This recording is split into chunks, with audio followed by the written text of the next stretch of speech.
মামুন ভাই, শত শত কাস্টমাররা ফোন দিচ্ছে যে তারা পুরাতন এসি কিনতে চায়, কারণ এসির দাম তো মিনিমাম 50,000 টাকা থেকে লক্ষ লক্ষ টাকা দিয়ে কিনতে হয়।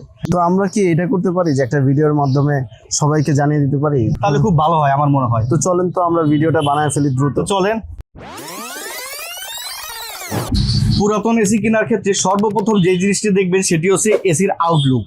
আউটডোর ইনডোর একদম সম্পূর্ণ আপনারা সুন্দর করে দেখবেন যে এসিতে কোনো স্পট আছে কিনা, কোথাও ভাঙাচোরা আছে কিনা। আর একটা জিনিস আপনারা মনে রাখবেন, এসিতে যদি কোনো কাভার ভাঙাচোরা থাকে আপনারা কিন্তু পরবর্তীতে সেটি নতুন পাবেন না। সো আপনারা পুরাতন এসি কেনার ক্ষেত্রে অবশ্যই আপনারা দেখবেন যে এসির কাভার ভাঙাচোরা আছে কিনা। আর যদি ভাঙাচোরা থেকে থাকে তাহলে অবশ্যই সেটিকে অ্যাভয়েড করার চেষ্টা করবেন। পুরাতন এসি কেনার ক্ষেত্রে আরো একটি বিষয়, সেটা হলো আপনি যে এসিটা ব্যবহার করছেন সেটা কিন্তু মূলত আরামদায়ক পরিবেশে পাওয়ার জন্যই করছেন। আপনি আরামদায়ক পরিবেশ পাওয়ার জন্য যে ঠান্ডাটা আসতেছে সেই ঠান্ডাটা কি ঠিক আছে কিনা সেটা কিন্তু আপনার জানা খুব জরুরি। তার মধ্যে আপনি যেটা করবেন, এসিটা কাস্টমারের বাসায় যে বাসায় যাবেন, যে এসিটা ক্রয় করবেন সেই এসিটা মিনিমাম আধা ঘন্টা থেকে 1 ঘন্টা চালাবেন এবং এরকম একটা টেম্পারেচার মিটার দিয়ে তাপমাত্রা পরিমাপ করবেন। এইখান থেকে যে বাতাসটা বের হয়, মানে এসি থেকে যে বাতাসটা বের হয়, সেই বাতাসটা যদি 12 থেকে 14 ডিগ্রি সেলসিয়াস হয় তাহলে আপনি এসিটি কিনে ব্যবহার করতে পারবেন। যদি এখানে যদি তারও নিচে আসে, যেমন ধরা যাক 5, 6, 7, 8, 9, 10 ডিগ্রি সেলসিয়াস আসে, তাহলে এসিটা আরো ভালো। তবে 12 থেকে 14 ডিগ্রি সেলসিয়াস হলে আপনি এসিটা নিয়ে ব্যবহার করতে পারবেন।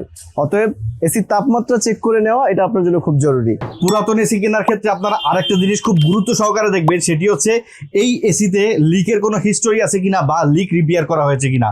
যদি এসিতে লিক থেকে থাকে অথবা আপনারা না বুঝেন তাহলে একজন দক্ষ টেকনিশিয়ানের ধারে আপনারা যাবেন এবং তাদেরকে দিয়ে পরীক্ষা করাবেন এসিতে লিক সারা হয়েছে কিনা বা এসিতে লিক আছে কিনা। যদি কোনো কারণে এসির লিক থাকে তাহলে কিন্তু আপনারা পরবর্তী সময় খুব ঝামেলায় পড়বেন। তাই যদি কোনো এসিতে, পুরাতন এসিতে লিক থেকে থাকে আপনারা অবশ্যই ওই এসিটিকে অ্যাভয়েড করার চেষ্টা করবেন। এয়ার কন্ডিশনিং সিস্টেমের আরো একটি গুরুত্বপূর্ণ বিষয়, সেটা হলো কম্প্রেসার। তো এই কম্প্রেসারটা আপনার দেখতে হবে যে কম্প্রেসারটা আউটডোর ইউনিটের ভিতরে এটা অরিজিনাল অবস্থায় আছে না আসলে রিপেয়ার অবস্থায় আছে নাকি এটা পরিবর্তন অবস্থায় আছে। চেষ্টা করবেন আপনারা এই এয়ার কন্ডিশনিং সিস্টেমের আউটডোরে গিয়ে কম্প্রেসারটা অরিজিনাল থাকলে কেনার জন্য, আর যদি অরিজিনাল না হয় তাহলে কেনা থেকে বেরোতে থাকবেন। এই জিনিসটা হয়তো আপনারা দেখতে পারবেন না, অবশ্যই একজন অভিজ্ঞ টেকনিশিয়ান নিয়ে দেখাতে পারলে ভালো হবে। ভাই, আমরা তো পুরাতন এসির অনেকগুলো পরামর্শ দিলাম, তো এর মধ্যে একটা গুরুত্বপূর্ণ বিষয় হলো যে এসি আসলে আমরা কোথা থেকে কিনবো, আমরা বাসাবাড়ির এসি কিনবো নাকি অফিসিয়াল এসি কিনবো, এই বিষয়ে যদি আপনি একটা সবাইকে মন্তব্য জানাতেন। ভালো একটা প্রশ্ন। আমরা জানি যেসব কমার্শিয়াল এসি যেমন অফিস আদালত অথবা ব্যাংকের, এই এসিগুলা তুলনামূলক বাসাবাড়ির থেকে কয়েক গুণ বেশি চলে। তো আমরা চেষ্টা করবো প্রত্যেকটা এসি কেনার সময় অবশ্যই কন্ডিশন দেখবো, কিন্তু আমরা চেষ্টা করবো বাসাবাড়ি থেকে এসিগুলো কেনার জন্য। কারণ আমরা জানি যে বাসাবাড়িতে এসি তুলনামূলক খুব কম ইউজ হয়, আর অফিস আদালত বা কমার্শিয়াল যে এসিগুলো আছে সেই তুলনায় প্রচুর পরিমাণে চলে। তো আমরা চাইবো যে এসি কেনার সময় অবশ্যই বাসাবাড়ি যে এসিগুলো আছে সেগুলো কেনার জন্য। পুরাতন এসি ক্রয় করার ক্ষেত্রে আরো একটি বিষয় জানা খুব জরুরি, তার মধ্যে একটা হলো যে আপনি যে প্রোডাক্টটি কিনছেন সেই প্রোডাক্টটি ব্র্যান্ড নাকি নন ব্র্যান্ড। তো ব্র্যান্ড প্রোডাক্ট আশা করি আপনারা অনেকেই চেনেন, কারণ বাংলাদেশে অনেক ব্র্যান্ড প্রোডাক্ট আছে এবং নন ব্র্যান্ড প্রোডাক্ট আছে। তো আমি আপনাদেরকে সাজেস্ট করব ব্র্যান্ড প্রোডাক্ট কেনার জন্য। তো ব্র্যান্ড প্রোডাক্টের মধ্যে একটা সুবিধা হলো তার ভিতরে যে জিনিসপত্রগুলো থাকে সেগুলো খুব কোয়ালিটিফুল জিনিস থাকে, আর নন ব্র্যান্ড প্রোডাক্টের ভিতরে এর সবসময় লো কোয়ালিটির প্রোডাক্ট দিয়ে থাকে। এর মধ্যে অন্যতম হলো কম্প্রেসারের ভিতরে যে কয়েলটা থাকে সেই কয়েলটা নন ব্র্যান্ডের ভিতরে অ্যালুমিনিয়ামের হয়ে থাকে, ব্র্যান্ড প্রোডাক্টের মধ্যে কপারের হয়ে থাকে।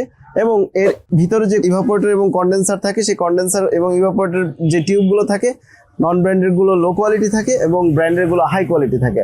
অতএব পুরাতন কিনলেতে এমনিতেই একটা রিস্ক ইস্যু থেকে যায়, এর মধ্যে আপনি যদি নন ব্র্যান্ড কিনেন তাহলে এটা আপনার জন্য হ্যাসেল হতে পারে।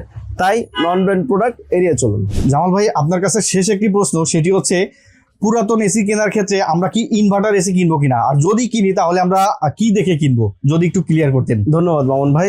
ইনভার্টার এসি আমরা অবশ্যই কিনবো, তবে ইনভার্টার এসি কেনার ক্ষেত্রে একটু লক্ষণীয় বিষয় আছে মামুন ভাই। সেটা হলো ইনভার্টার এসি কিন্তু নতুন প্রযুক্তি বাজারে আসছে, এই প্রযুক্তির কোনো স্পেয়ার পার্টস বাজারে কিন্তু কোম্পানি ছাড়া আপনি অ্যাভেলেবেল পাবেন না, এবং ইনভার্টার এসির প্রত্যেকটা স্পেয়ার পার্টস কিন্তু ভেরি এক্সপেন্সিভ। অতএব আপনি পুরাতন এসি যেই টাকা দিয়ে কিনবেন সেটা কিন্তু আবার সেই টাকা যদি আবার রিপেয়ারে চলে যায় তখন কিন্তু এটা একটা কাস্টমারের জন্য হ্যাসেল হয়ে যাবে। তাহলে ইনভার্টার এসি আপনি যেভাবে কিনতে পারবেন সেটা হলো অবশ্যই খেয়াল রাখবেন, যদি ইনভার্টার এসিটা 6 মাস বা 1 বছর হয় সেই ক্ষেত্রে আপনার ইনভার্টার এসিটা কিনবেন। যদি ইনভার্টার এসিটার বয়স 5 থেকে 7 বছর হয় বা 4 থেকে 5 বছর হয় সেই ক্ষেত্রে না কেনার জন্যই আমি পরামর্শ দিব, কারণ ইনভার্টার এসি যেই লাইফ সাইকেল সে পাড়ি দিয়ে আসবে, আসার পরে তার কিন্তু যেই আউটডোর পিসিবি বোর্ড, কম্প্রেসার এবং ইনডোর ইউনিটের যে পিসিবি বোর্ডগুলো আছে, এগুলো যদি 5-6 বছর পরে এমনিতেই তার লাইফ সাইকেল কমে যায়, তো সেই ক্ষেত্রে যখন নষ্ট হবে আপনার কিন্তু এই ইনভার্টার এসির ক্ষেত্রে যদি জিনিসপত্র নষ্ট হয়ে যায় আপনার কিন্তু অনেক এক্সপেন্স আপনাকে দিতে হবে, Right. খরচ করতে হবে। অতএব আমরা বলবো যে খুব পুরাতন এসি ইনভার্টার না কেনাই ভালো। বন্ধুরা, কেমন লাগলো আমাদের আজকের ভিডিওটি? আশা করি ভালো লেগেছে। যদি ভালো লেগে থাকে তাহলে আমাদের জামাল ভাইয়ের আরএসএ টেকনোলজি চ্যানেলটি এবং মামুন ভাইয়ের টেকনিক্যাল পার্সন চ্যানেলটি সাবস্ক্রাইব করে দিবেন এবং পাশে থাকা বেল আইকনটি বাজিয়ে দিবেন, যাতে নতুন নতুন এরকম ভিডিও সবার আগে আপনাদের সামনে চলে আসে। এবং আপনারা এই ভিডিওটা কেমন লেগেছে এটা কমেন্টে জানাবেন, এবং এই ধরনের ভিডিওগুলো আপনারা রেগুলার চান কিনা সেটাও জানাবেন। দক্ষ হয়ে বিদেশ যাব, উই আর ফ্রম